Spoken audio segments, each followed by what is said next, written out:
Hello, welcome, and thank you all for joining us for this very latest Prism Sound Wednesday webinar. Today we are going to be talking about measurements on audio digital to analog converters, and in particular we're going to be introducing a brand new hot off the press application from Prism Sound for those of you that are using our D-Scope Series 3 measurement platform that will allow you to streamline the process of making your digital to analog converter measurements. A brief introduction to me. My name is Simon Woolard and I'm an applications engineer here at Prism Sound headquarters in the UK. Prism Sound, we are a manufacturer of professional audio solutions. We have a number of different product divisions, including, as it happens, a range of high-end professional audio digital to analog and analog to digital converters, but we also specialise in providing audio test and measurement solutions, and that's where I fit into the company. I look after our clients and prospective clients and others besides, helping to solve people's audio test and measurement problems. Before I take you through the agenda of what I intend to cover today, I want to involve you, the audience, and I intend to ask you a quick question. Now, in order to do that, I'm going to jump straight into a measurement. I'm going to talk to you more about the measurement system and what it's doing later, but for now, I'm just going to dive straight in and take a look at an FFT measurement. And what I'm doing at the moment is testing a D2A converter, and I just want to zoom in and take a look at this part of the FFT spectrum here. And I have an audio tone here at 10 kHz, identified by this large peak in the FFT spectrum, and I also have another pair of smaller tones, sidebands, either side of this 10 kHz tone, and they are occurring at 990 Hz. 9,900 Hz and 10,100 Hz. So they're 100 Hz either side of this 10 kHz tone here. Now, what I want to ask you is a question that will appear on your screen now if you are a PC user. And the question is, what could be causing those 100 Hz sidebands in this D2A converter measurement? So I've given you a number of options on your screens, and I'd like you to select the answers that you think are the possible candidates for those sidebands that you see in that measurement there. I've also got a question just asking you a little bit more about your background so that we can understand who we're talking to today.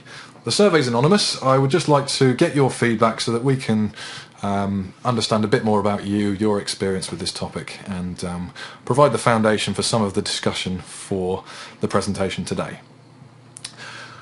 So I'll give you a few more moments to consider those survey questions and to get your answers in. If you're using a Mac, then by all means send your answers into the chat panel of NetViewer rather than the survey. I think I'll now bring that survey to a close and we'll take a look at how you have all responded. So let's have a look at how you answered. Okay, now the first question, what could be causing the 100 Hz sidebands in the D2A converter measurement? Actually, there's quite a number of issues that could potentially result in 100 Hz sidebands, and it could be jitter, it could be power supply related, it might be noise on the reference voltage pin of the converter, it could potentially be some kind of out of band interference problem that's folding back down into the audio band. So my point here is that there are a good many things that could potentially cause this particular measurement artifact, and we have to be a little bit careful about making any conclusions on what the measurement tells us. So that's going to be an important lesson that we'll come back to during the presentation. As to the audience today, well, good. We've got a good spread of people who are working actively in design and test and measurement, research, and also a few of you who are just coming along to learn a little bit more about audio, not from a career perspective necessarily, but more as a hobbyist or interest point of view. So that's good. Hopefully there'll be something in it for everybody here today. And without further ado then, I will take you through the agenda of what I intend to cover today. So firstly, I'm going to look in a little bit of detail, not a lot, but I'll take a look at some of the design issues that we face when coming up with a digital to analog converter design, and that will lead into the measurement, the analysis side of things. So we'll discuss what you might want to test for, what parameters are important when you're analysing the performance of a digital to analog converter for audio applications. We'll then take a look at a number of different measurement demonstrations, firstly looking at converters that have an AES EBU interface. Then we will take a look at converters that have some form of serial digital audio interface. And then finally we'll take a look at D2A converters that have a PC audio interface. So firstly then, a brief bit of background on the design side of digital to analog converters. And as I say, I don't really intend to cover design issues in a huge amount of detail. This is something that has been covered in very fine detail by Prism Sound's CTO Ian Dennis, and he recently presented a paper that I'll give you a link to a little later on specifically the question of design challenges when you're working on latest state-of-the-art analog to digital and digital to analog converters.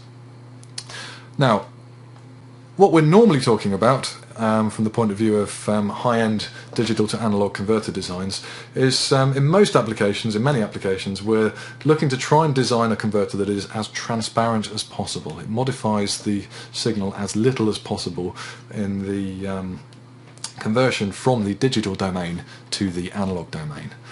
And so the question we're really asking when we come to analyse our design is, does our converter modify the signal or introduce any other artifacts that weren't originally present in the audio signal? And in Ian's paper about the design issues, Ian drafted up a block diagram here showing you the components in a typical D2A converter system, and this is not necessarily representative of every design, but it's fairly typical of a modern digital to analog converter. And in breaking down the system into its component parts, Ian identified a number of areas where our design could potentially go wrong, and where the digital to analog converter could potentially introduce artifacts that affect transparency or the performance of the device. So firstly, there's the data converter device, typically the piece of silicon these days that actually handles the digital to analog conversion rather. There are clocking issues that we need to consider. We need to look at the reference voltage or reference current in some cases of the converter. We need to consider power supply related issues.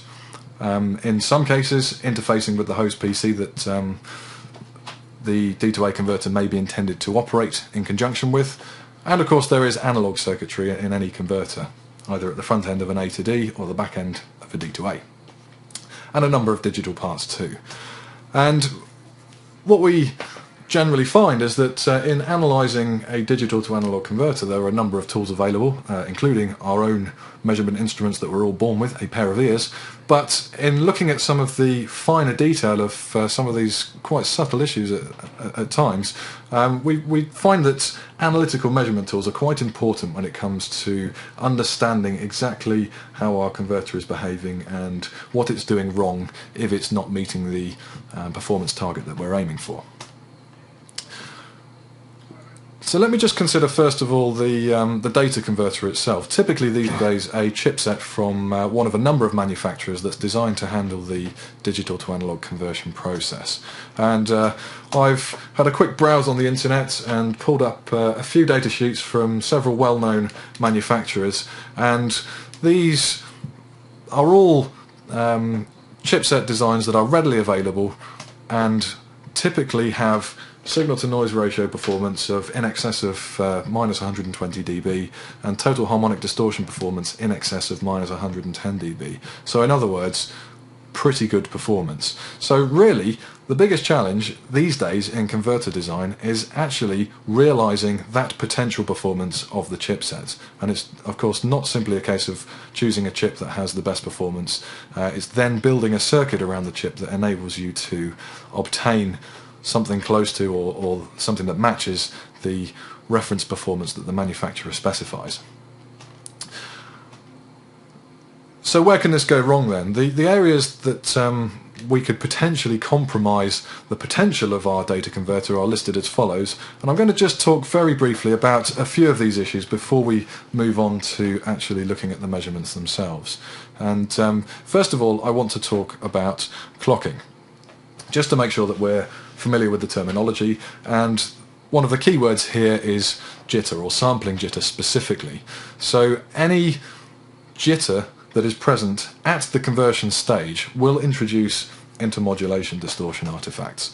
And we can illustrate this by considering a pure tone, a sine wave here, that has been sampled using an ideal clock, a perfect clock with zero sampling jitter.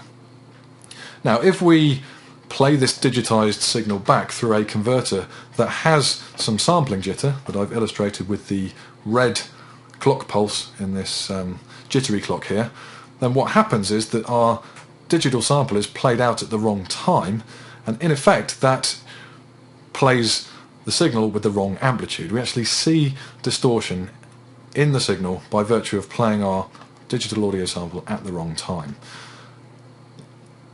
Now, in the world of digital audio converters, particularly those that are designed for perhaps the broadcast markets, professional audio markets, or even to some extent the hi-fi markets, our converters are often designed to offer potentially master or slave capability. Master being the mode where the converter is operating off its own internal clock reference, but quite often for a D to A converter, our device needs to slave to an external clock reference, that being the digital stream that's coming into its input. So what we tend to find is that the D2A converters that we're typically looking at will have some form of phase-locked loop circuit to derive a clock from the incoming digital audio stream, and typically that input stream is far more jittery than the stable internal oscillator. So jitter is potentially an issue that we need to take quite seriously when looking at D2A converter performance. And there are other issues too. On most modern D2A converter chips, we'll find that the chipsets themselves have some kind of reference pin, or pins in the plural potentially. And this is just one example from an AKM device that I've taken from the datasheet.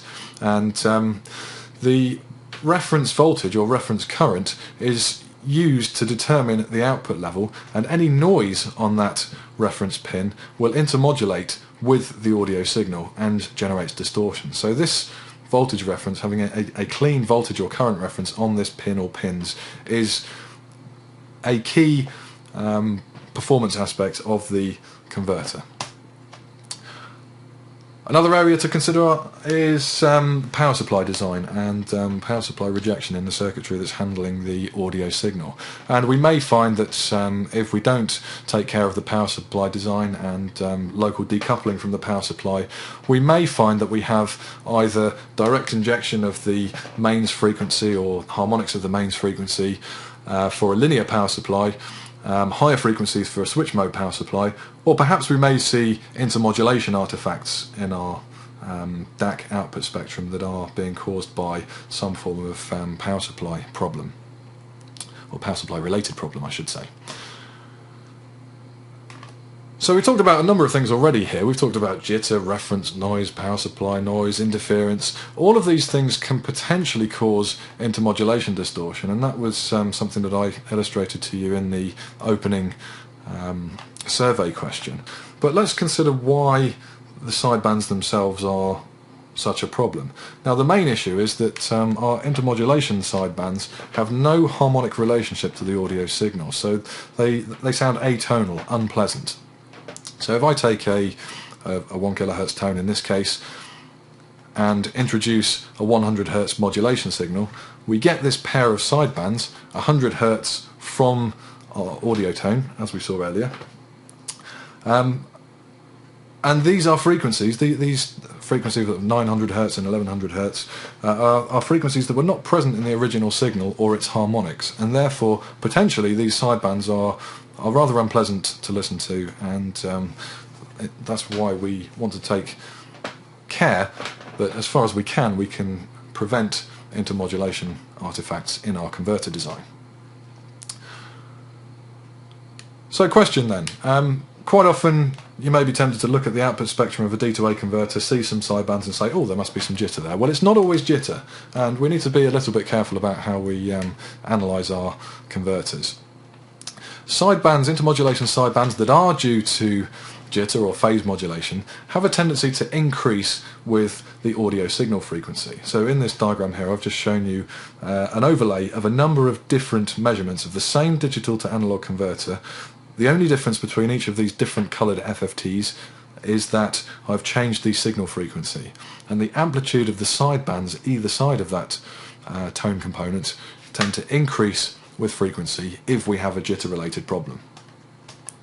If it's any other kind of modulation, what we tend to find is that these sidebands will stay relatively constant with respect to the signal frequency. So that gives us a clue as to what might be happening with our converter design if we see some sidebands.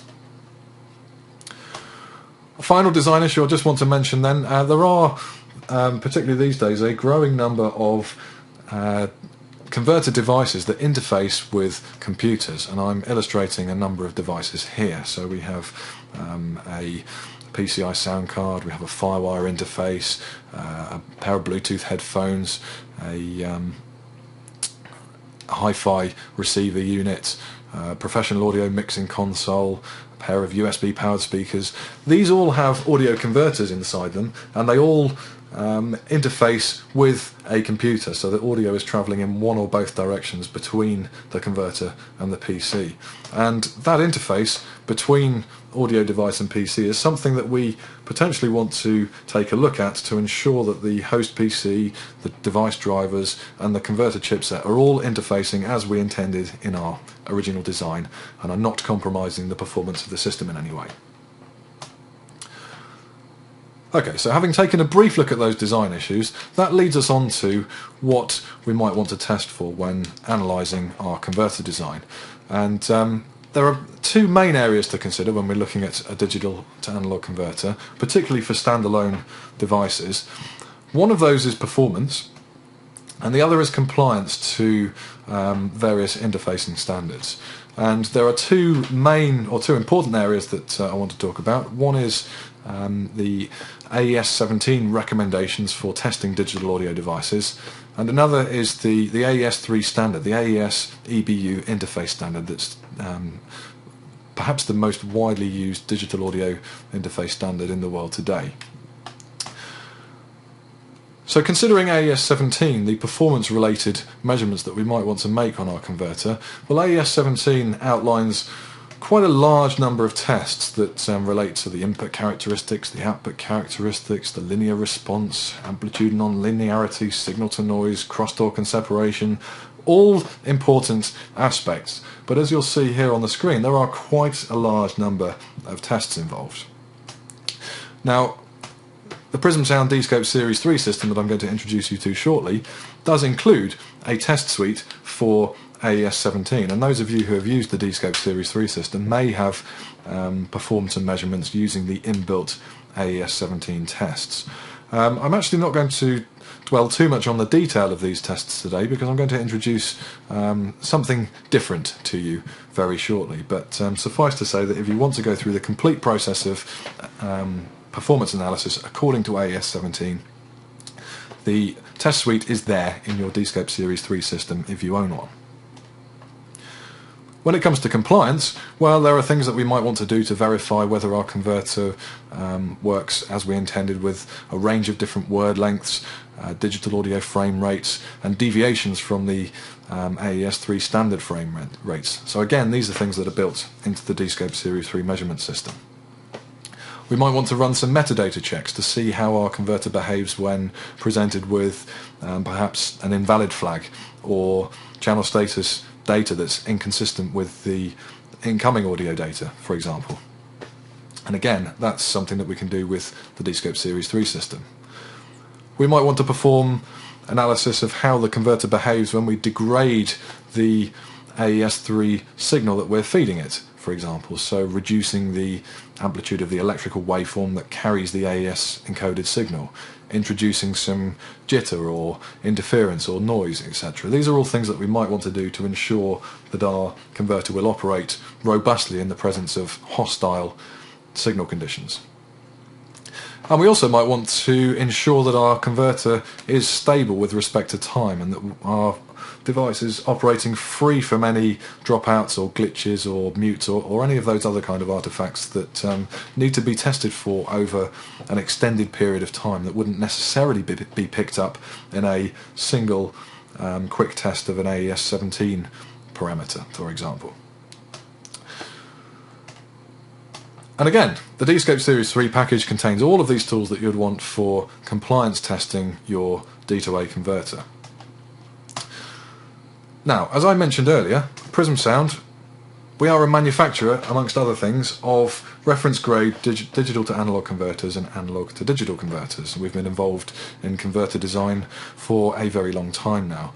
And we've also been involved in audio test and measurement for a very long time. And it's fair to say that when we are designing and analysing converters, we quite often take a slightly more pragmatic approach to analysing the performance of converters than running through a complete AES-17 test suite every time we make a revision to a board design, etc. So what I want to talk about today, more than anything, is a pragmatic approach to converter design that came from Ian Dennis's paper that was presented recently at an Audio Engineering Society conference. And at the end of Ian's discussion on converter design issues, he proposed a number of measurements that we ought to perform on our D2A and in fact A to D converters to check their performance. And this is quite a comprehensive set of measurements, but it's potentially a quicker set of measurements to run through than doing a complete AES-17 performance check.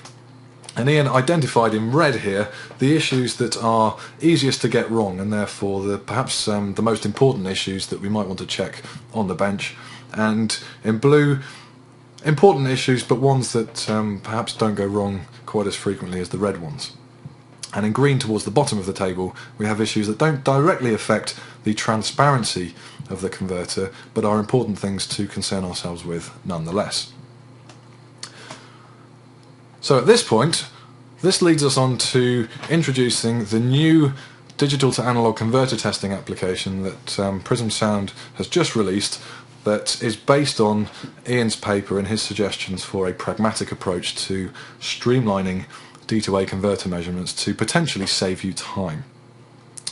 So that's what we're going to talk about in a bit more detail, and a couple of key features of this measurement application here is that, well, first of all, it's very simple to use. You'll see in just a second that your functional checks of your converter can be implemented with just a few simple clicks of the mouse, and you can generate reports very easily, again, from just simply clicking buttons. And you can use this system in one of two ways. You can either take it out of the box as is and run the tests unaltered for a very quick, simple sequence of tests, or if for whatever reason you want to customize these tests, there is an inherent level of programmability built into this system that allows you to really expand on it, to develop it, to change it, to tailor the test system to meet the specific requirements of what you're trying to do. So without further ado then, I'm going to take you through some live measurement demonstrations using this application that we have just launched. So going back to our table then, this is the basis for the measurements in this application, this suite of tests for D2A converter checks. And first of all, not least because it's top of the list, I'm going to talk about total harmonic distortion. So the test setup that I'm using here is that I'm using the Prism Sound Dscope Series 3 measurement system, which comprises a hardware instrument that interfaces with our outside world devices, be they analog or digital or mixed signal. And I'm going to measure an off-the-shelf D2A converter box that's intended for professional audio applications. So I'll feed it a digital input and I'm going to be measuring its analog outputs. So I shall jump into my test system here, and I've configured a shortcut here. I click this button and I'll launch the DAC testing application that you now see on the top left hand side of your screens here. So in this application here, we can basically select, for example, the sample rate that we want our converter to operate at. We can choose the word length of the digital audio signal that we're feeding it, and then we have the choice of a number of tests that relate directly to those tests that Ian Dennis outlined in his table of suggested measurements for a pragmatic approach to converter measurements. So first of all, you might think that I might run total harmonic distortion versus frequency, but actually there's a reason why I want to show you total harmonic distortion versus amplitude first of all. So I'm going to select that test. The selection of that test then loads me a configuration file that's been specifically set up for evaluating this particular parameter, distortion versus amplitude. And what I want to do is run this test and then talk you through what's happening. I'm just going to hit this button here that will take me to the settings page just to talk through what's going to happen. Well, first of all, I'm measuring 4 different parameters in a sweep here. So I've got total harmonic distortion on channel A and channel B, and then I've got total harmonic distortion plus noise again on channel A and channel B of this 2-channel converter. And I'm going to make my swept measurement over a range of amplitudes, starting at 0 dB FS full scale and ending up 60 dB below full scale, minus 60 dB FS. And there's also something else that's going to be running in the background, a clever little script that has been enabled here that adapts the size of our FFT according to the frequency and or amplitude of our test signal, which allows us to ensure that we're using a small FFT size when we can get away with it, but when the frequency of the signal gets too low, or if the amplitude gets too low, we adapt to a larger FFT size to increase the resolution of the low-level harmonic distortion components. And that's a very clever little trick that's been put into this sweep that will allow us to get the best possible results out of it. So let me go back to the results page here.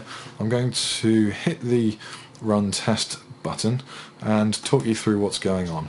So you'll see the measurement results down here at the bottom of the screen. There's our total harmonic distortion result for channel A and for channel B next to it, and we then have the total harmonic distortion plus noise result for channel A and also for channel B.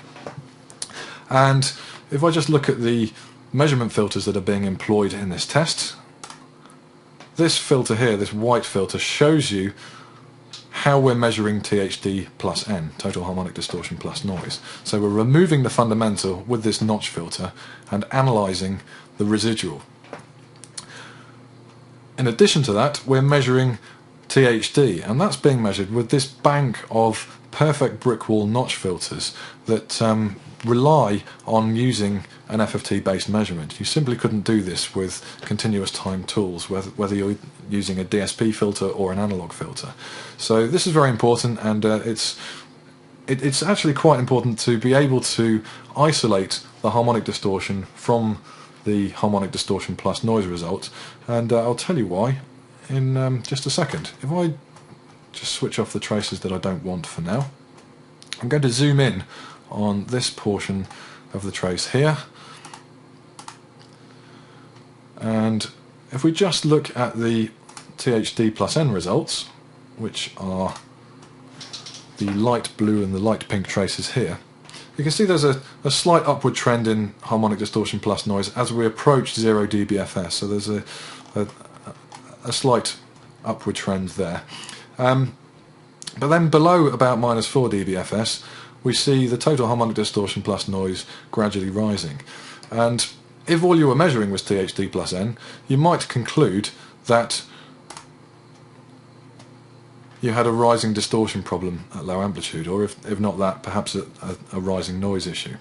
We're probably at this stage concerned more with harmonic distortion than anything, so if we measure that directly, as we did do in our sweep, I'll just turn on these other results, we will notice that the harmonic distortion is a rather different looking curve. So that's these deep red and deep blue traces here. At the low amplitude end of the scale, we can see that there's a good 20 or more dB of difference between these two traces. And at the higher amplitude end of the scale, we can see a rather different result. We can see that from about let's put a cursor on there, from about minus 16 dB FS, 16 dB below full scale upwards, we're seeing a gradual rise in harmonic distortion, which is the thing that we're really interested in this test. So you can see here that it's quite important to be able to isolate these two different measurements from one another. And in particular, if we want to plot our harmonic distortion versus frequency, we might be interested in measuring it at the sweet spot on this curve. And if you're talking about harmonic distortion alone, that's actually at this point here, 12 dB below full scale, rather than at full scale. So that's why I ran this sweep first, because I wanted to show you this before I then run a harmonic distortion measurement versus frequency, because I want to measure this converter at its best performing part of the harmonic distortion trace, which is here. Sorry, it's 12 dB below full scale, and that I shall do now. So let's load the distortion versus frequency test, and I'm going to go into my settings page here and change my amplitude to 12 dB below full scale, because I've just established that from the point of view of harmonic distortion performance, that looks like it might be a better place to measure if I'm interested in looking at the optimum performance of this particular device. So back to my results page then, I shall now run my test. And once again we're measuring the same two parameters, so we're measuring total harmonic distortion with these notch filters here that will track the fundamental and lock to the fundamental, so that we can ensure that we're only measuring these individual harmonics of the fundamental. And we're also measuring THD plus N, again using this familiar looking by now notch filter. And again, if I turn off some of the traces that we may not need just now, you'll actually notice that as we go down to low frequencies here, the FFT size has now increased. Things have slowed down a little bit because we've got a larger FFT, and the spectral leakage now actually reduces. We see a smaller range of spectral leakage, which means that we can still accurately measure our harmonic distortion products without these filters clashing with the fundamental. So that was just illustrating the adaptive FFT size for you in that sweep. So turn off the unwanted traces, and there again you see that there is quite a significant difference between the harmonic distortion trace and the harmonic distortion plus noise trace. So this is the two channel A results in light blue and dark blue.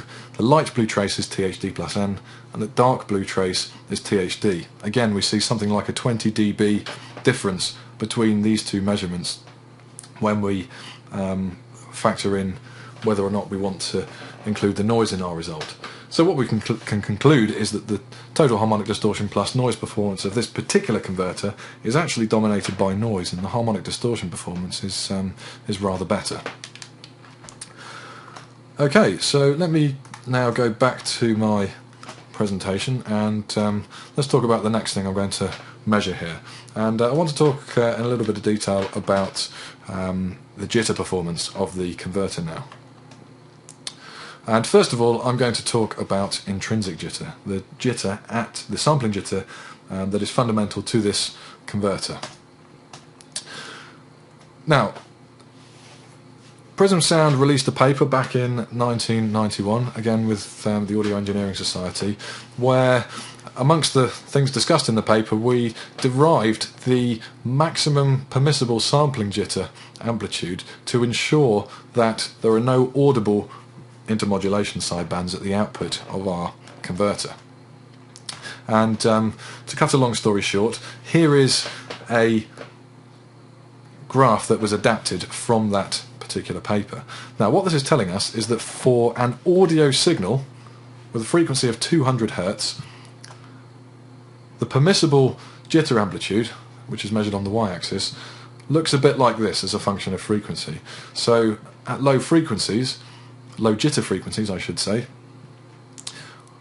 we can get away with a higher jitter amplitude than we can at high sampling jitter frequencies and still ensure that the jitter sidebands are inaudible.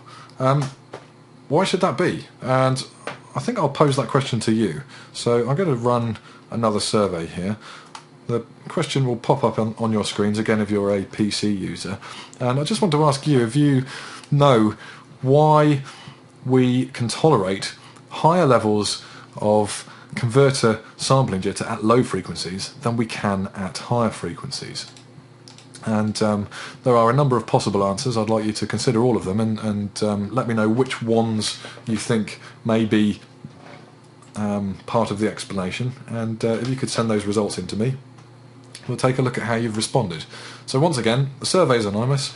I just want to see whether this is something with which you're already familiar or not. So let me run that survey for a few more seconds. Please take a read of those answers and let me know what you think. Okay, let me now show everybody how you have responded. Okay, so the correct answer was the third answer, and that is that the reason that low frequency sampling jitter is less of a problem, we can get away with higher jitter amplitudes, is that at low frequencies the intermodulation sidebands appear closer in frequency to the tone than they would do if the jitter frequency was higher and we got greater separation between the tone and the sidebands. And that means that those tones that are closer to the fundamental by virtue of the jitter frequency being lower are less audible because they are masked, or at least partially masked to some degree, by the fundamental. So that was an important result, and what I can do is just complete this graph here. It seems that the majority of you are happy with this, so I'll just explain what happens at different signal frequencies. Well, when you increase the signal frequency, in this case to 15 kilohertz, you effectively get masking over a wider frequency range when you're talking about measuring frequency on a linear scale. So we can cope with our higher jitter amplitude up to a higher frequency, higher jitter frequency, if we have a higher tone frequency. But there is a general shift downwards in terms of the permissible jitter amplitude to ensure that we can't hear the jitter components. And that's basically as a result of what we saw earlier, and that is that if you increase the tone frequency, the jitter sidebands will tend to increase, or I should say the intermodulation sidebands will tend to increase in amplitude as a result of the signal frequency increasing.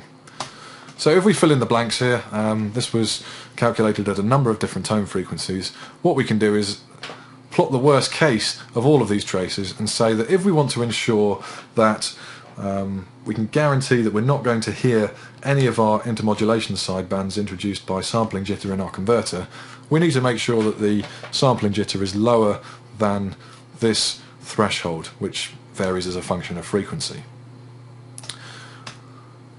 So we might want to be able to measure the jitter at the converter, and again in another paper that Prism Sound published, there was some derivation of mathematical relationships that allowed us to infer the sampling jitter from a D to A converter's output spectrum. So we don't have really any easy ways at all of measuring jitter, sampling jitter at the converter device, but if we analyse its audio outputs, we can, in certain circumstances, infer the jitter amplitude, the sampling jitter amplitude at the converter that gave rise to sidebands in the response.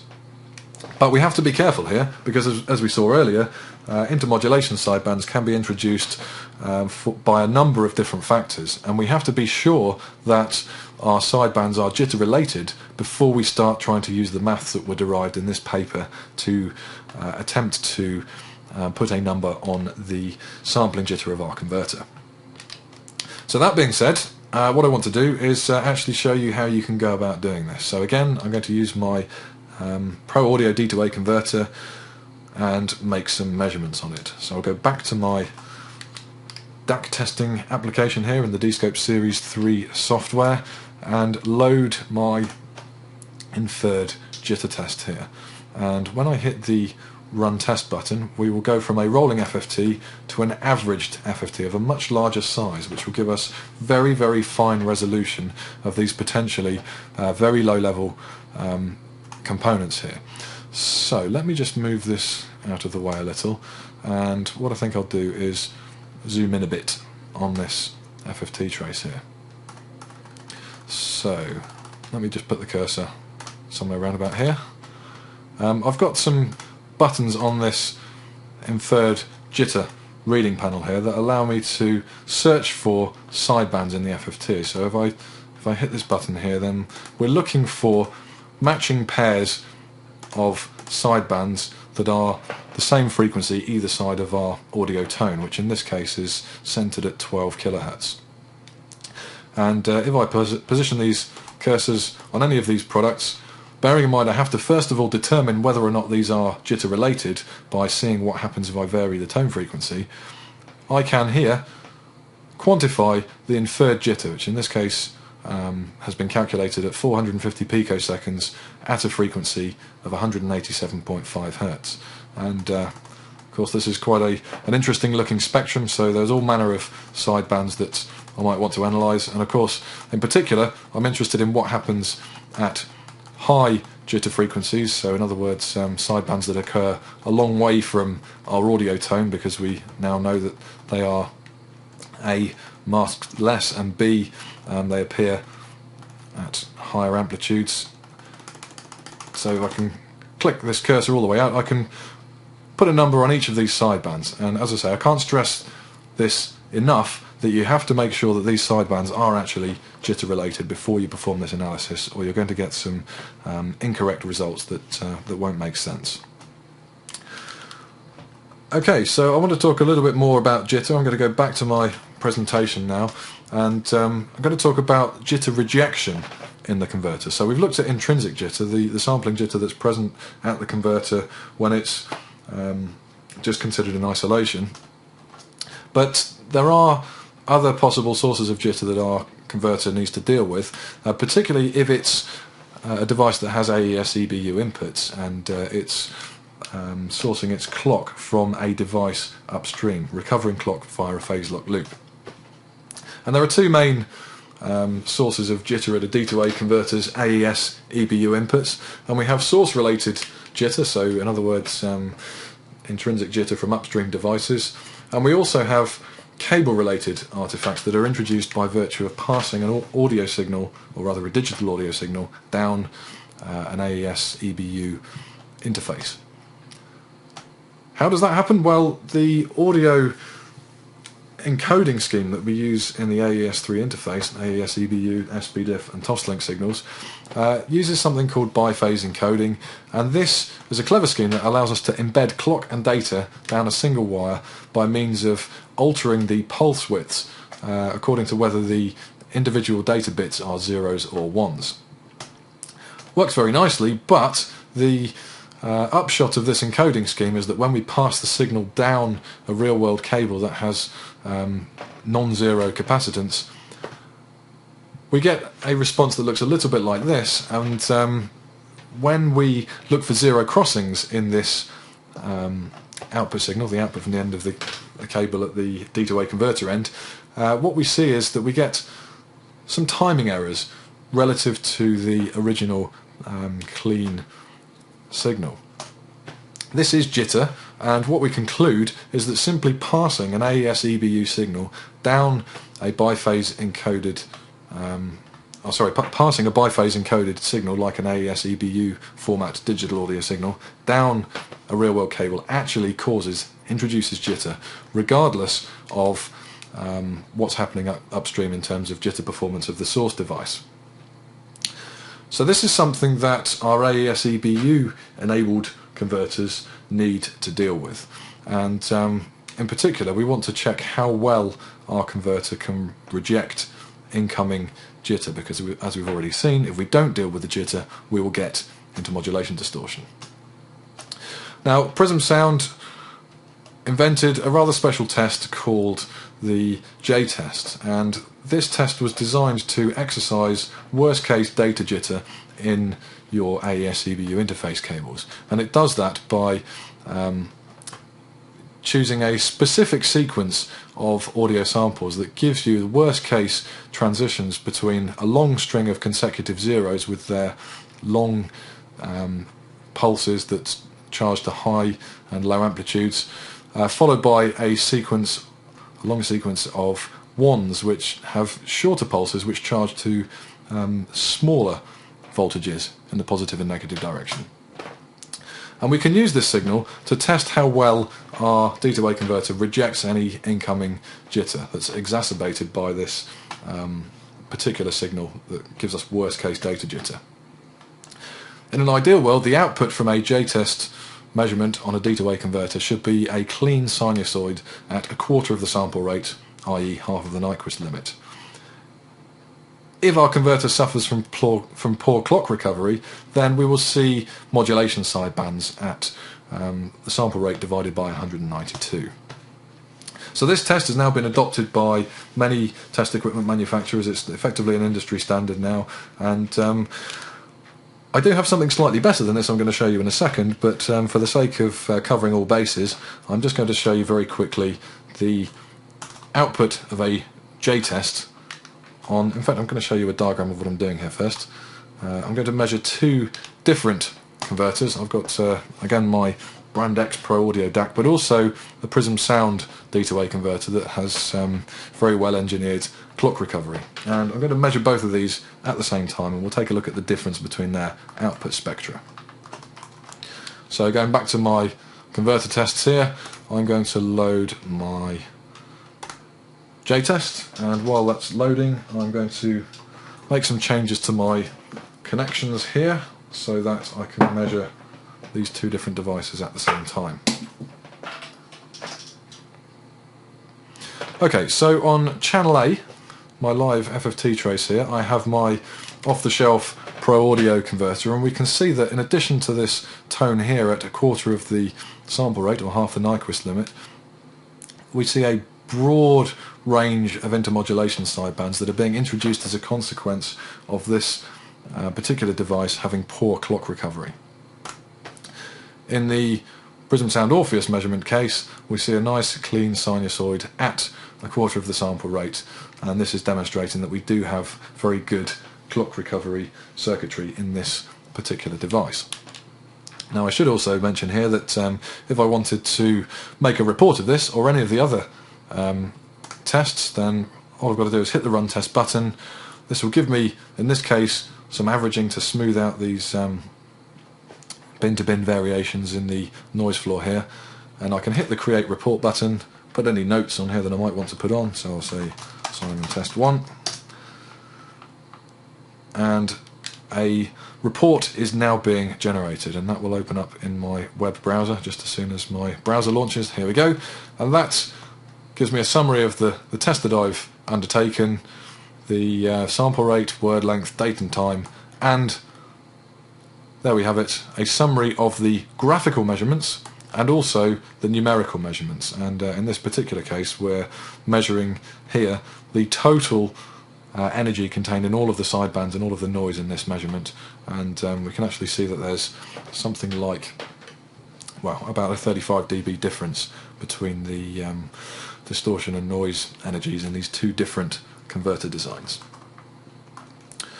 Okay, so that was the J-test very quickly. I'm now going to introduce you to another jitter related measurement, and I'm going to use the same two devices here, but instead of generating a spectrum which we would have to trawl through and figure out what sidebands came from where and what amplitude they are, I'm going to measure the jitter attenuation directly using this converter measurement application. And this is potentially a more useful result than the J-test because it allows us to put numbers on how well our clock recovery circuit is working. So let me choose the jitter attenuation, oops, wrong test, jitter attenuation test here, and I'll measure one device at a time. So I'm going to start with the device that we've just seen has poor clock recovery. And if I go to my settings page here, I'll explain what's happening. I've got a signal at just over 22 kilohertz in this case, and I'm adding some jitter at the output of my audio test system. Now I'm going to run a sweep that will effectively load a data table of jitter values. So if I look at the sweep data table in question, which is here, let's open the one that I've used here. So this is the jitter attenuation table. This allows me to manually dial in a number of different jitter frequencies that I'm going to conduct this test at and run them as a sweep. And again, I've got an adaptive script here that is intelligent enough to know when I might need to use a larger FFT size, and in particular when we go down to low jitter frequencies, when the sidebands get very close to the fundamental, we'll see that we need to use a larger FFT. So if I go back to my results page, there's my tone, just over 22 kHz. There is my jitter sideband that's been labelled with this cursor here, and when I run the test and the jitter frequencies change as we go through this sweep here, you will see this cursor moving, and we will also see in blue at the top of the screen here, this is the jitter gain measurement or jitter attenuation, plotting as a function of frequency as this jitter frequency is adjusted, and as we see these sidebands moving here. Now what I think I might do is make sure I'm on the FFT trace and just zoom in here so you can see these sidebands moving around to progressively lower spacing from the fundamental, and very shortly we'll see that the FFT size, as it has now happened, increases to account for the fact that these sidebands are getting very close to the fundamental now, and we need to employ a larger FFT size if we want to avoid the leakage from the tone and the sideband from overlapping with one another. Okay, so that was my off-the-shelf converter, and you can see that actually it's basically got no clock recovery circuitry. It's not attenuating the incoming jitter at all, so all of that jitter is getting directly to the converter device and causing intermodulation distortion that can, as we've seen in certain situations, become audible and can be rather unpleasant.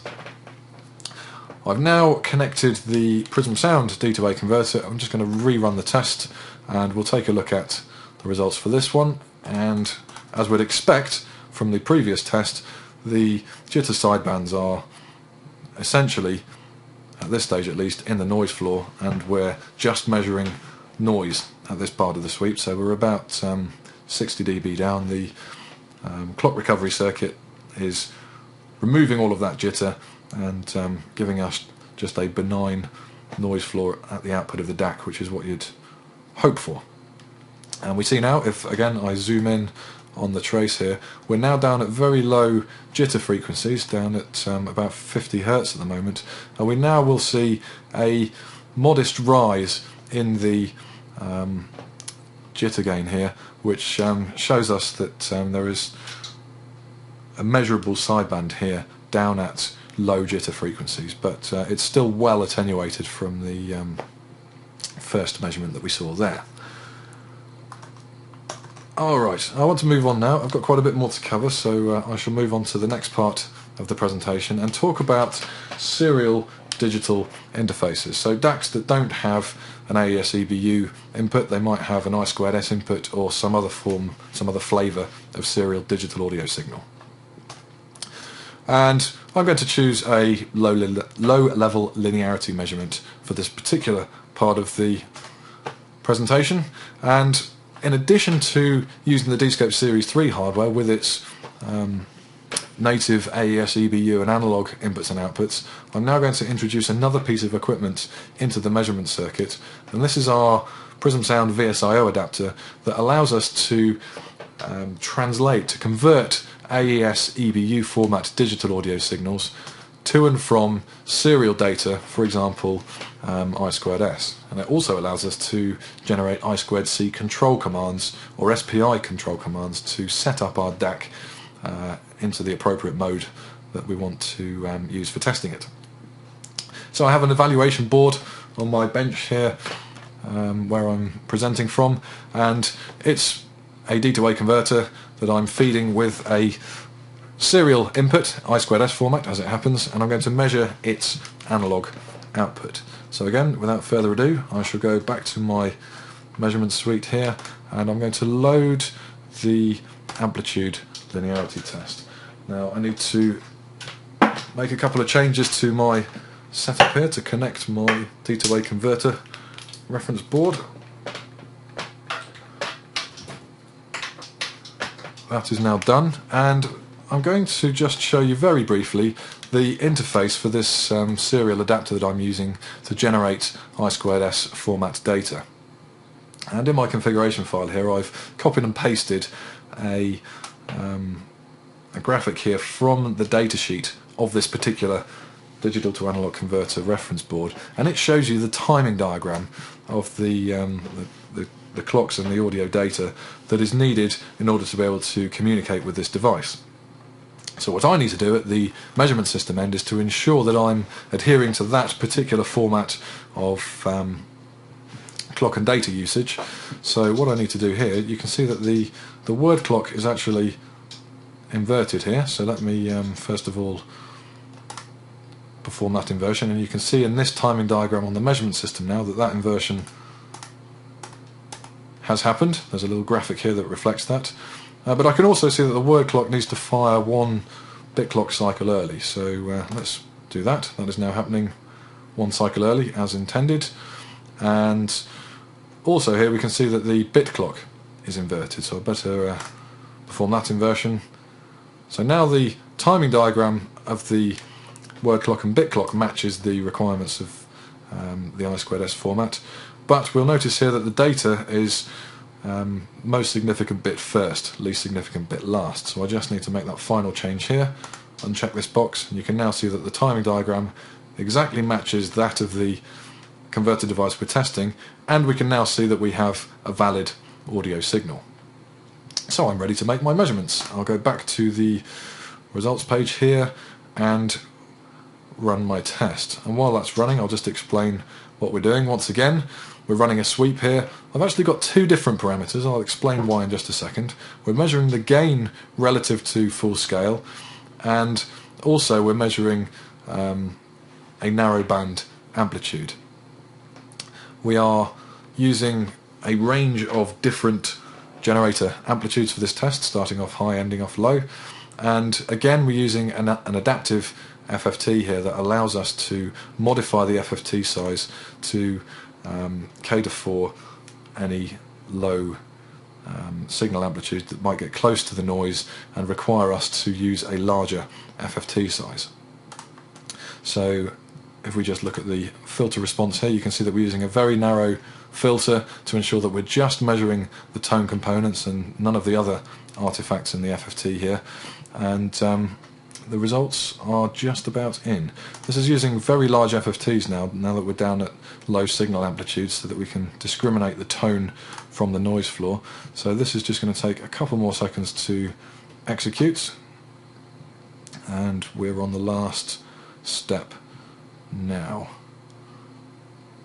Okay, so that measurement is now finished, and I'll just briefly talk you through the results. So I suppose the traditional way of plotting the amplitude linearity on a converter datasheet is to show you this kind of gradient here, which gives you an indication of the linearity of the device under test, input versus output.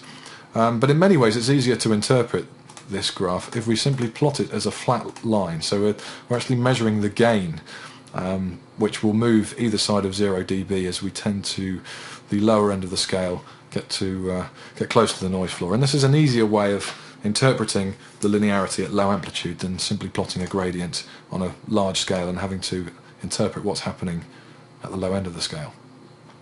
Once again, having done those measurements, I can now create a report, and that will now open up in my browser here. These are all automatically saved, so you can come back and look at these later on.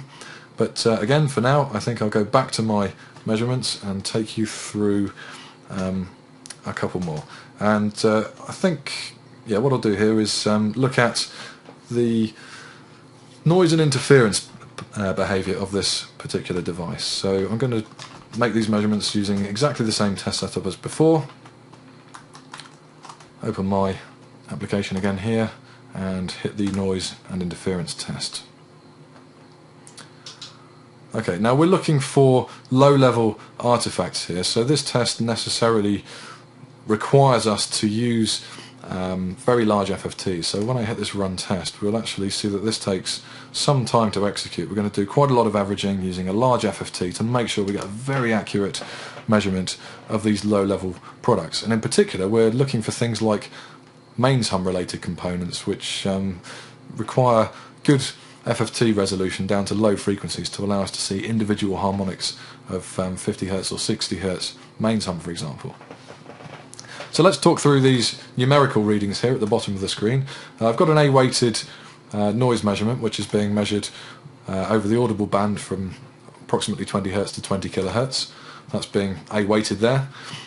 I've got a noise measurement here that's essentially measuring broadband, so from very low frequencies up to the upper limit of the analysis bandwidth of the measurement system.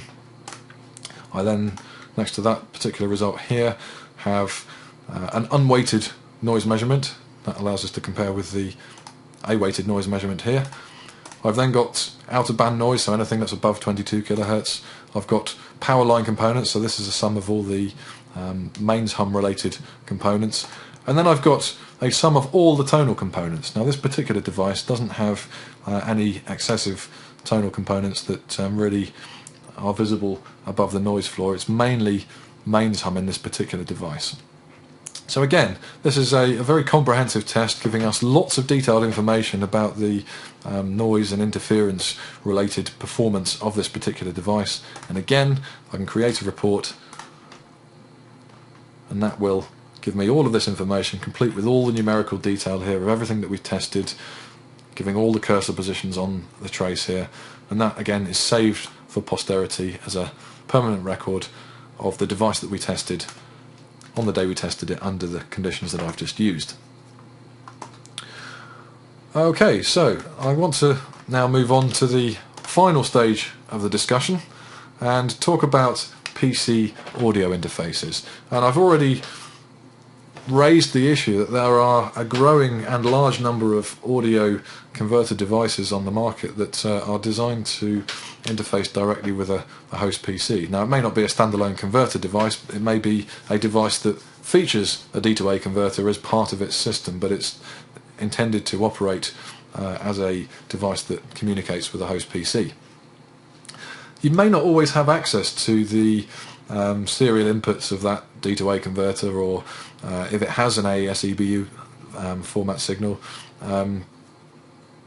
that may not be being used on the D2A converter that's in the PC signal path. So it's important to be able to make a direct audio connection between host PC and these types of peripheral devices that are working in conjunction with a PC.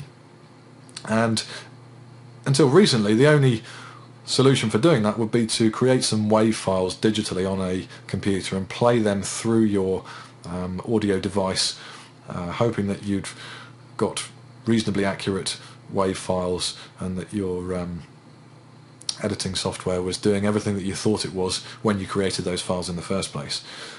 We can avoid having to do that now using the Dscope Series 3 system, and it uniquely allows us to directly address these types of digital audio devices that interface with a host PC and allow us to have dynamic control over the signals that we generate or analyze digitally, routed directly to and from our sound card devices. So imagine we had a PCI card that had some analog audio outputs, in this case multi-channel analog audio outputs. We can use the Dscope's digital signal generator in software to route digital audio signals through the device driver and out of its analog output ports, which can then be measured using the Dscope Series 3 measurement system. And in the other direction, we can make direct loop-through measurements, closed-loop measurements of our A to D converters, which will be the subject of a future webinar. And I'll explain that in a bit more detail in just a second, but let's just look at a basic frequency response measurement of a sound card device to illustrate this concept to you. So again, I'm going to use an audio evaluation board from one of the well-known chipset manufacturers that provides these types of devices to the market, which I'm now connecting to my Dscope Series 3 system. So it's connected to my host PC that's running the Dscope software via a USB connection, and we're using the Dscope Series 3 sound card outputs in the Dscope software to route a digital audio signal over the USB interface to this D-to-A converter evaluation board, and we're going to measure its analog outputs using the hardware connectors on the front panel of the Dscope measurement system. So what I'll do now is go back to my D-to-A converter test application here, and now I'm going to select a different DAC input mode. So I've been using AES or SPDIF up to now, albeit with an option to use serial inputs that I've just shown you. Now I'm going to switch to sound card operation, and this allows me to choose any of the devices that are currently connected to my host PC as output devices, and it will give us the ability to route digital audio signals and to control the amplitudes, the frequencies, the waveforms of those signals dynamically without having to create any wave files. So the device I want to select is this one here, AK4571, and I'm just going to check that, yep, we definitely have a signal there. Okay, and what I said I'll do was run the frequency response test. So this illustrates the concept of making dynamic changes to signal frequencies, or if you wanted to, signal amplitudes, for example, and performing a sweep in a closed loop. So once again, if I hit the settings page, you can see that we have a sweep open here that's starting at 20 kHz, stopping at 20 Hz, and allowing us to quantify the frequency response of this USB audio D-to-A converter chip without having to invoke the use of any wave files. So back to the results page, hit my run test button, and this will now run through this sweep. Now this sweep is using continuous time measurement tools rather than FFT tools, which are in principle quite a lot faster than FFT processing. However, in the case of this type of device, if I go to my settling parameters, what we've done is allowed for a large settling time of 750 milliseconds at each sweep step to allow for any latency through the device drivers, which is something you obviously need to take care of in order to ensure that you're measuring each of these steps in this frequency response sweep at the correct frequency, and that you're not trying to make a measurement before your USB audio device has caught up with the changes in generator frequency or amplitude that the test system has asked it to output. So there it is, there's my frequency response measurement. Once again, if I want to, I can now create a report, and this shows me the frequency response data in HTML format that I can then save for posterity. So at this point, I think I'll go back to my presentation, and I think I will actually wrap up there for now. What I want to do is just recap what we have talked about so far before giving you some references to further reading to some of the things that I've referenced in this presentation but didn't have time to dwell on in detail. So I alluded to this earlier when we talked about things like the AES 17 recommendations for testing digital devices. If we want to perform a comprehensive suite of tests on a D-to-A converter, or indeed an A-to-D converter, it can be quite a time-consuming process. So what we at Prism Sound have done is designed and developed this brand new D-to-A converter testing suite that greatly streamlines the process of running the tests and generating the reports, so that you can save time in the lab when you're developing your converters and attempting to hit that target performance of that D-to-A converter chipset that you're integrating into your design. And as you've seen, we've made it very simple to use. It's simply a case of hitting buttons that automatically loads the test profiles for each of the tests that we've recommended here, and allows you to run the test, generate a report from a few simple button presses. And as I alluded to earlier, this is highly programmable. We're delivering it to you in a fixed format, but that format is actually something you can change. You can go in, you can adjust the settings, you can even modify the scripts if you want to change the way that this system behaves. So it's highly programmable, but at the same time very simple and straightforward to use. This is a free to download application. It's available on the Prism Sound website, and those of you who are using the Dscope Series 3 system will be able to download this application and make your D2A converter measurements, including on sound card devices, which, as we've seen, is a unique property of the Dscope Series 3 measurement system and this DAC testing script that allows you to route your signals through the Dscope sound card interface to evaluate the performance of Firewire, USB, PCI audio devices that would otherwise have required you to use WAV files in an even more time-consuming fashion than running through a complete suite of automated or semi-automated tests. Okay, so I promised you some references. The paper that I mentioned earlier that was written by Ian Dennis looking at the design side of audio converters, that is available from the Prism Sound website. Don't worry about writing all these down. I'm going to ask my colleague Graham to paste these links into the NetViewer chat panel, which I can see he already has done. So there's a link there to the Ian Dennis converter design paper. There is a link to a Prism Sound paper looking at the diagnosis and solution of jitter-related problems. This was the paper where the J-test was defined, amongst other things. There's a paper here. This is the AES paper that Julian Dunn of Prism Sound wrote. I should say the late Julian Dunn, who formerly worked for Prism Sound. He derived the mathematics behind calculating the inferred jitter and also the minimum permissible permissible jitter to guarantee inaudible intermodulation sidebands in a converter device.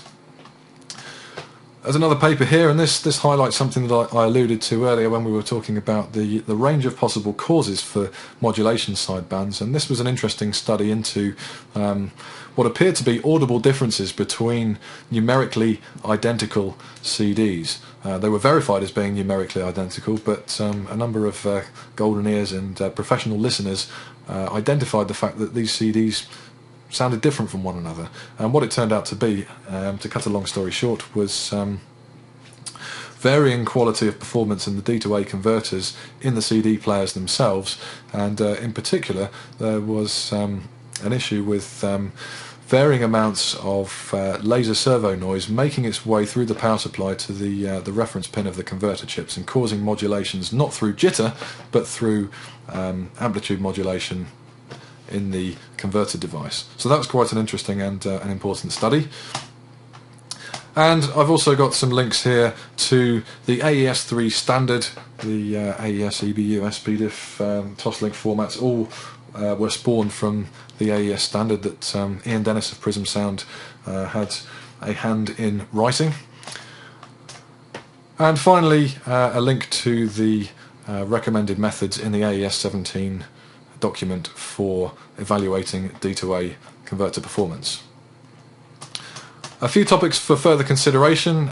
We've looked quite extensively at FFT analysis today. We've covered the background theory of FFTs in a past webinar, and we've also looked at testing sound cards and professional audio devices and playback-only devices, amongst many other things, in our past series of webinars that are available at prismsound.com/webinars. You can view them on demand or download all of those webinars and more from that particular location.